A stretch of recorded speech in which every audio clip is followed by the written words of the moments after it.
स्वामी समर्थ म्हणतात, ज्या घरात स्त्रीचा मान राखला जातो त्या घरात देव आपोआप वास करतो. स्त्री म्हणजे केवळ कोमलता नाही, ती सहनशीलतेची शक्ती आहे. ती त्यागाची मूर्ती आहे आणि संकटात उभी राहणारी ढाल आहे. आई, बहीण, पत्नी, मुलगी ही नाती नाहीत, हीच जीवनाची मुळे आहेत. स्वामी समर्थ सांगतात, आईचा आशीर्वाद हा कोणत्याही मंत्रापेक्षा श्रेष्ठ असतो. आईच्या डोळ्यातील अश्रू देवही सहन करू शकत नाही. ज्या समाजात स्त्रीला दुर्बल समजले जाते तो समाज कधीच पुढे जाऊ शकत नाही. कारण स्त्री दुर्बल नसते, ती सहन करते म्हणून शांत दिसते.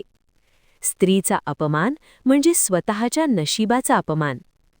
पत्नीचा सन्मान केला तर लक्ष्मी घरात टिकते. बहिणीचा आधार दिला तर संकट दूर राहते. मुलीला शिक्षण दिले तर भविष्य उज्ज्वलते.